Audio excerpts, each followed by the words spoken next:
Hi ನಮಸ್ತೆ, welcome back to ಪೊಳಲೀಸ್ kitchen. ನಮ್ಮ ಕಡೆ ಹಲಸಿನ ಸೀಸನ್ನಲ್ಲಿ ಹಲಸಿನ ಬೀಜದಿಂದ ಸುಮಾರು ಅಡುಗೆಗಳನ್ನು ಮಾಡ್ತಾರೆ. ಅಂಥದ್ದೇ ಒಂದು ಅಡುಗೆ ಇವತ್ತಿನ ಈ ವಿಡಿಯೋದಲ್ಲಿದೆ. ಬಸಳೆ ಸೊಪ್ಪು ಹಾಗೂ ಹಲಸಿನ ಬೀಜದಿಂದ ಫ್ರೆಶ್ ಆಗಿ ಮಸಾಲೆಯನ್ನು ಹುರಿದು ಮಾಡಿರುವ ಸಾಂಬಾರ್ ರೆಸಿಪಿ ಇದು. ಒಂದು ಕಟ್ಟು ಆಗುವಷ್ಟು ತೊಳೆದ ಬಸಳೆ ಸೊಪ್ಪು ಹಾಗೂ ಅದರ ದಂಟನ್ನು ಕಟ್ ಮಾಡ್ಕೊಳ್ಬೇಕು. ನಂತರ ಹಲಸಿನ ಬೀಜದಿಂದ ಸಿಪ್ಪೆ ತೆಗೆದು ಅದನ್ನು ಸಹ ರೆಡಿ ಮಾಡಿಟ್ಟಿರಬೇಕು. 1/4 ಕಪ್ ಆಗುವಷ್ಟು ತೊಗರಿ ಬೇಳೆಯನ್ನು ತೊಳೆದು ಕುಕ್ಕರಿಗೆ ಹಾಕಿ ನಂತರ ಹಲಸಿನ ಬೀಜ 20ರಿಂದ 25 ಹಾಕೊಂಡಿದ್ದೇನೆ. ಕಟ್ ಮಾಡಿದ ಬಸಳೆ ಸೊಪ್ಪನ್ನು ಹಾಕಿ ರುಚಿಗೆ ತಕ್ಕಷ್ಟು ಉಪ್ಪು, ಅರ್ಧ ಚಮಚ ಅರಶಿನ ಪುಡಿ, 1 ಚಮಚ ಬೆಲ್ಲ, 1 ಕಪ್ ನೀರು ಸೇರಿಸಿ ಎಲ್ಲವನ್ನು ಒಟ್ಟಿಗೆ ಕುಕ್ಕರ್ನಲ್ಲಿ 4 ವಿಸಿಲ್ ಹಾಕಿ ಬೇಯಿಸಬೇಕು.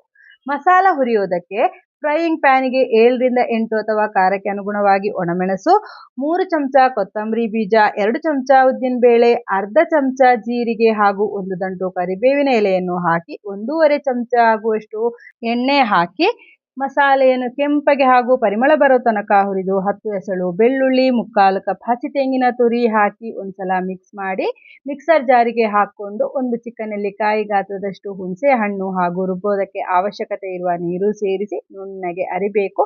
ಅರಿದ ಮಿಶ್ರಣವನ್ನು ಪಾತ್ರೆಗೆ ಹಾಕಿ ಬೇಯಿಸಿದ ಬಸಳೆ ಸೊಪ್ಪು, ಬೇಳೆ ಹಾಗೂ ಹಲಸಿನ ಬೀಜವನ್ನು ಸಹ ಹಾಕೊಂಡಾಯಿತು.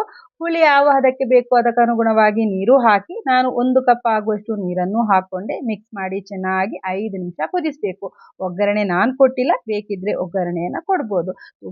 ತುಂಬಾ ರುಚಿಯಾದ ಬಸಳೆ ಸೊಪ್ಪು ಹಲಸಿನ ಬೀಜದ ಹುಳಿ ಅಥವಾ ಸಾಂಬಾರ್ ಕುಸುಬಲಕ್ಕಿ ಅನ್ನದೊಂದಿಗೆ ಸಖತ್ತಾಗಿರತ್ತೆ. ಟ್ರೈ ಮಾಡಿ ನೋಡಿ. ಇವತ್ತಿನ ಈ ವಿಡಿಯೋ ಇಷ್ಟ ಆಗಿದ್ರೆ ದಯವಿಟ್ಟು ವಿಡಿಯೋಕ್ಕೊಂದು ಲೈಕ್ ಮಾಡಿ, ವಿಡಿಯೋವನ್ನು ನಿಮ್ಮವರೊಂದಿಗೆ ಶೇರ್ ಮಾಡಿ. ಮುಂದಿನ ವಿಡಿಯೋದಲ್ಲಿ ಸಿಗ್ತೇನೆ. ಧನ್ಯವಾದಗಳು.